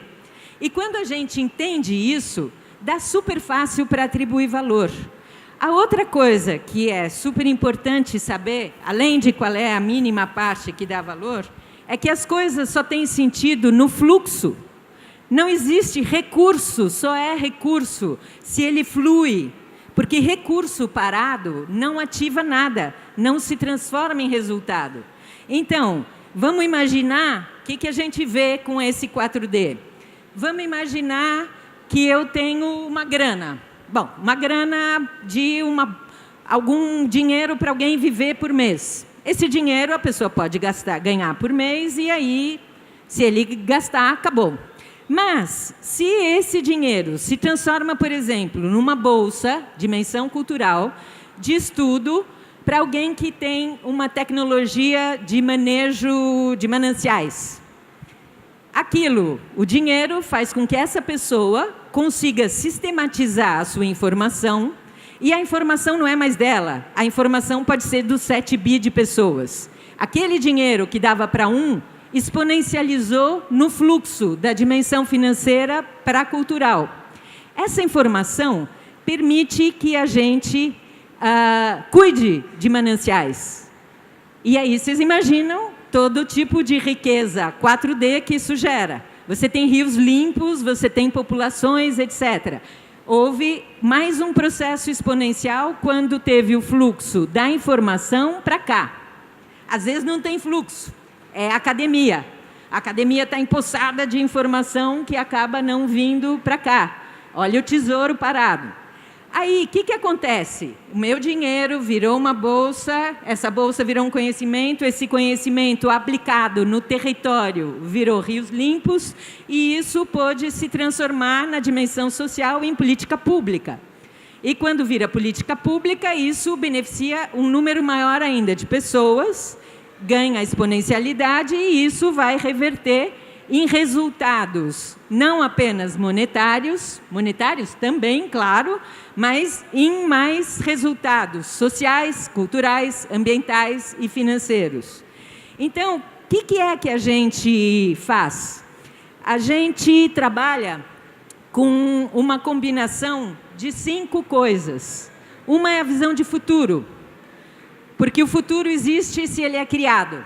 Não há nada que diga que as coisas têm que ser como estão. E aí, como é que nós vamos... Então, a primeira coisa é saber o que eu desejo. Qual é o meu futuro desejável? Beleza, futuro desejável é fácil. Agora, o negócio é como é que eu concretizo. Então, a gente tem ferramentas para tornar, para revelar, para dar crédito, para tornar sensível o que é que existe de recurso, não apenas monetário ou solidário, que é o tempo, mas também cultural, informação, criatividade, conhecimento, ambiental, infraestrutura que eu posso compartilhar e social, pessoas, conexões, redes, institucionalidade, etc. E depois a gente tem ferramentas para processos extremamente simples, muito, muito, muito espantosamente simples, de atribuição de valor. De atribuição de valor nas 4 dimensões. Então, para cada iniciativa, por exemplo, você pode perguntar, essa iniciativa, quanto que ela gera e otimiza de valores humanos, de conhecimento, de criatividade? Na dimensão ambiental, essa iniciativa, você cria uma escala, 0 a 10. Quanto que ela gera e otimiza de recursos tecnonaturais? Essa iniciativa, na dimensão social, quanto que ela promove ação conjunta, integração, trabalhar para o bem comum, etc. E essa iniciativa, quanto que ela é capaz de ativar os recursos 4D, culturais, sociais, ambientais e financeiros, existentes, para que eles entrem em fluxo e, ao estar em fluxo, gerar resultados exponenciais a cada vez que muda de dimensão, também nas 4 dimensões, resultado social, cultural, ambiental e financeiro. E isso, essa combinação de futuro com 4D, com economia criativa na dimensão cultural, economia compartilhada na dimensão ambiental, economia colaborativa na dimensão social e uma economia multivalor, a gente está chamando de fluxonomia 4D. Porque ela está interessada não em compreender as coisas de forma estática, mas compreender de forma dinâmica, como um organismo que a gente olha e estuda, botando juntos as partes que o compõem, compreendendo o osso junto com o músculo, junto com o sistema circulatório e etc. Então, se alguém se interessar, a gente tem essas ferramentas para compartilhar. Esse é o trabalho que eu passei os últimos 12 anos trabalhando muito fora, viajando. E daí eu me retirei por um ano para sistematizar essa informação e agora a gente compartilha.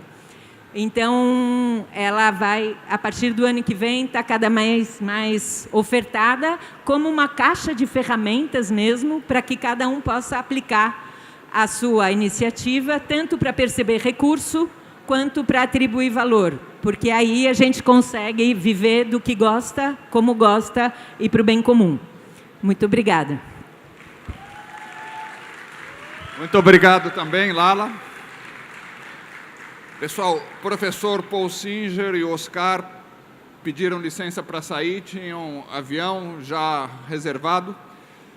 Nós nos atrasamos, o conjunto da programação está um pouco atrasada, são 7h25, mas ainda talvez haja tempo para 4 ou 5 perguntas que vocês possam fazer, ou comentários para o pessoal da mesa fazer a intervenção final, se vocês acharem importante.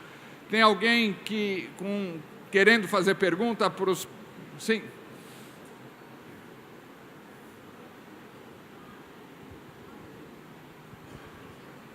Obrigado. Boa noite a todas e todos. Meu nome é Zé Martins, eu sou de Porto Alegre, Rio Grande do Sul. Eu queria particularmente fazer uma pergunta ao deputado uruguaio, mas ele saiu de qualquer maneira, fica valendo a mesa. Fissuras no capital. Na realidade, eu entendo que nós precisamos aproximar os semelhantes. Inversamente do que a física nos diz, essa questão de aproximar aquelas ideias comuns e conjuntas. Nós vivemos no Rio Grande do Sul uma questão das fronteiras que é muito problemático. Infelizmente, trazer um violão do Uruguai para o Brasil, ele é tributado da mesma maneira que eu tivesse que comprar um televisor ou um carro. Comprar tintas, pincéis, é tributado da mesma maneira. Não há uma diferença. Hoje, fazer arte, trazer a arte do Uruguai para o Brasil, na maioria das vezes ela tem que vir contrabandeado em cima de uma balsa. O artista tem que vir sentado numa saca de farinha ou nas latas de azeite contrabandeada através do Rio Uruguai. Nós temos fronteiras terrestres como Santana do Livramento e Rivera, que é uma praça, Chuí no Brasil e Chuí no Uruguai, que é apenas uma avenida. De um lado eu posso sentar tranquilamente no Chuí e fumar o meu baseado, e do lado do Brasil, se eu fizer isso, eu sou preso.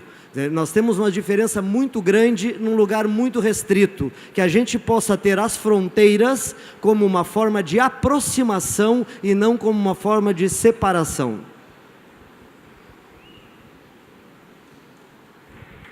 Muito obrigado. Mais alguma questão ou comentário, pessoal?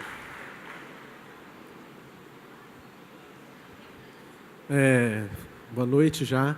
Eu queria entender um pouco mais do Banco Palmas, que eu achei muito interessante, no sentido prático dele mesmo, como que ele se iniciou, como foi engendrada a ação na comunidade e a questão do lastro, essas questões bem técnicas, o lastro da moeda, a quantidade de crédito permitida a liberação, como vocês conseguiram assim, construir esse banco, mais técnico assim, e prático.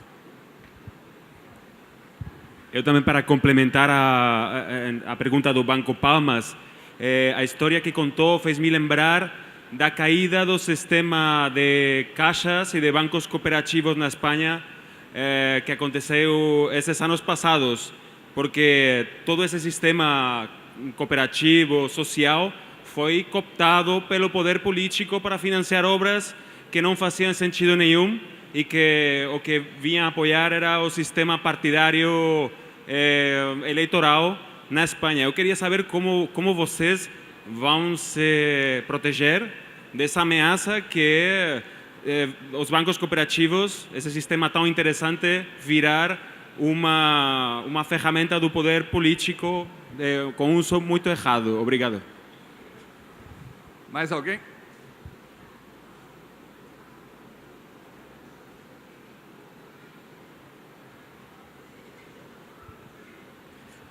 Meu nome é Carlos, eu sou de Valadares, Minas Gerais. Gostaria que a companheira da Espanha nos explicasse um pouco de como elas elaboraram essa concepção e identidade de feministas materialistas, que eu acho que isso é uma concepção que faz parte do processo da prática de vocês e da luta. Eu acho que seria interessante, num tempo que a luta de classe se acirra e a gente precisa compreender melhor como isso acontece, nos movimentos.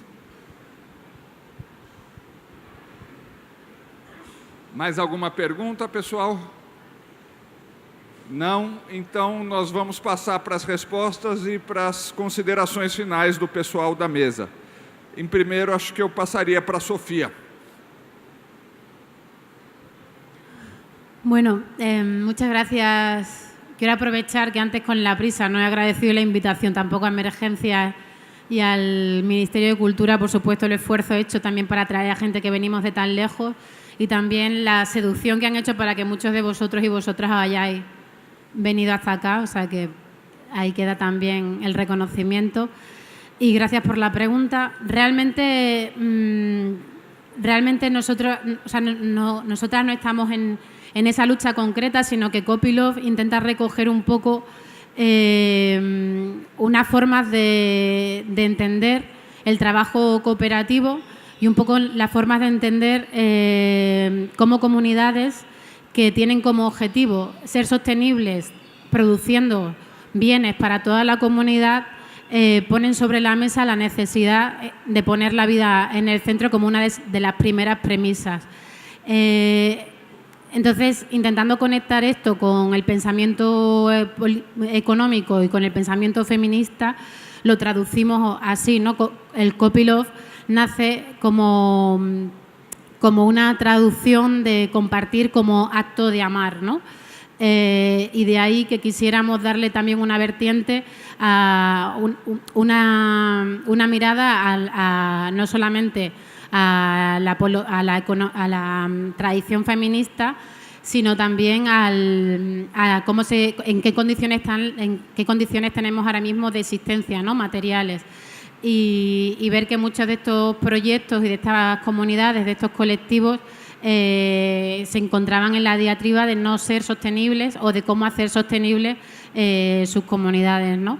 Y de ahí que quisieran poner también en valor una serie de cuestiones que muchas veces se quedan fuera de los medios productivistas tradicionales, ¿no? Como pueden ser cuestiones como la vulnerabilidad, la interdependencia, el cuidado mutuo, pero realmente nosotros solamente tratamos de analizar prácticas de esos colectivos con los que estuvimos reunidos, más que realmente sea algo que parte de nuestro propio trabajo de CEMOS 98. O sea, que realmente nace de una observación que de nuestro propio trabajo.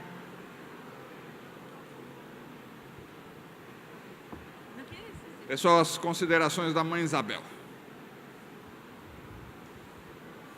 Bom, eu quero agradecer o convite, a oportunidade de estar aqui, contribuindo um pouco com esse debate, ouvir as experiências, né, dos companheiros que estavam aqui nessa mesa, rever assim, Paul Singer, professor, orientador, emblemático na nossa construção, muito importante e inspirador. Assim, dizendo novamente sobre novos modelos de negócio. Em 2012, eu estive na Espanha, em Saragoça, fiz um curso master lá, e o nosso tema era esse, o novo modelo de negócio.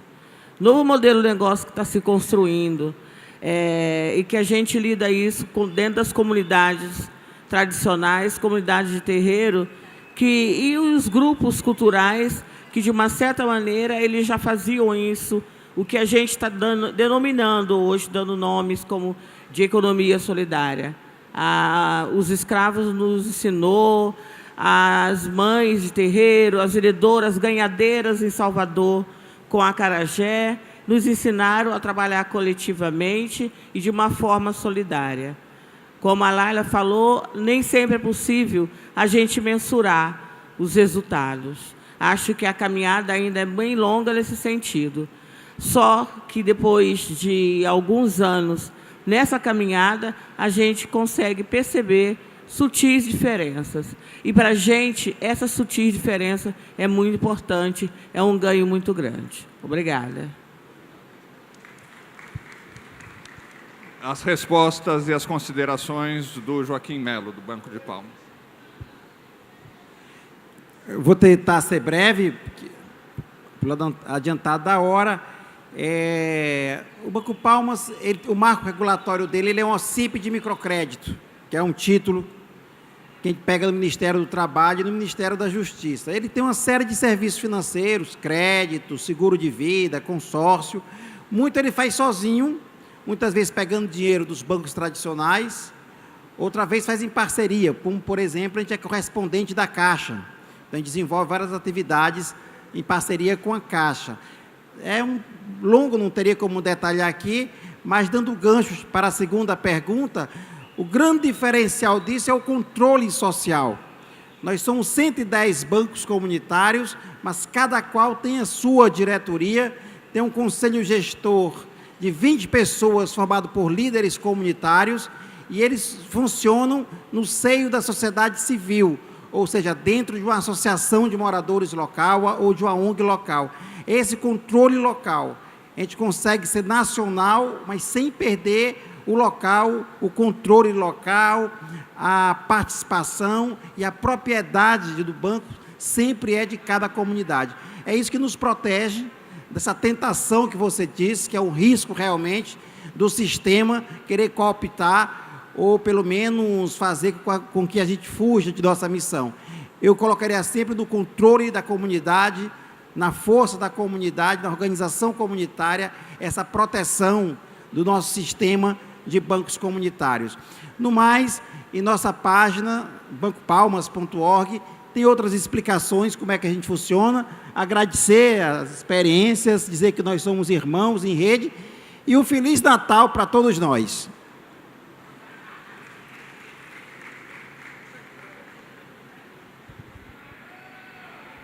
Então, para terminar, as considerações da Lala, gente.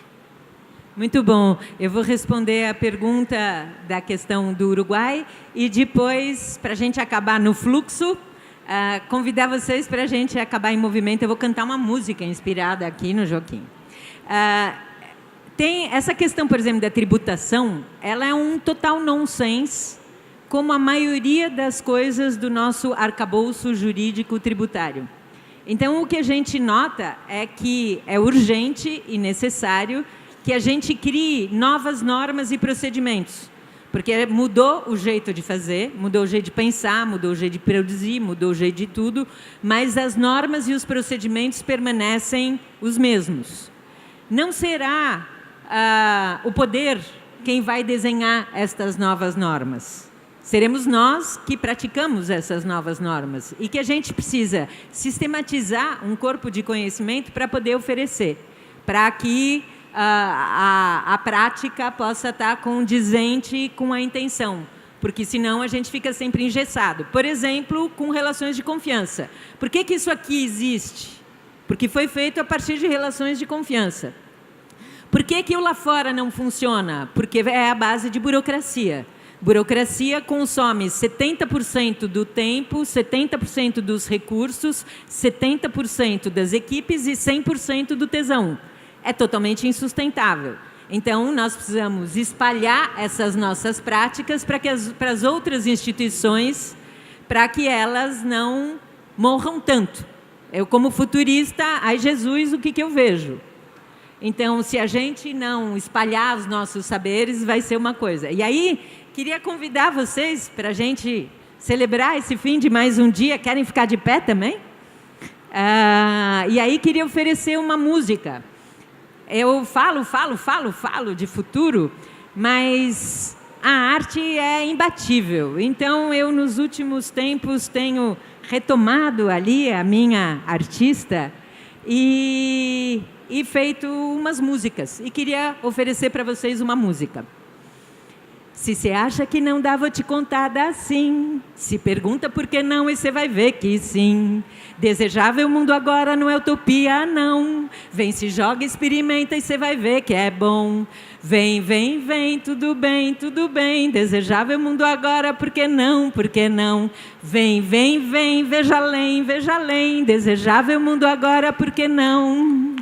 Pior que tá, não vai ficar. Vamos nessa, vamos junto, por que não? Por que não? Se não tentar, não vai rolar. Vamos nessa, vamos junto, por que não? Por que não? Vem, vem, vem, tudo bem, tudo bem. Desejável mundo agora, por que não? Por que não? Vem, vem, vem, veja além, veja além. Desejável mundo agora, por que não? Por que não, gente? Obrigado para vocês todos e todas. Até amanhã para mais um dia de atividade.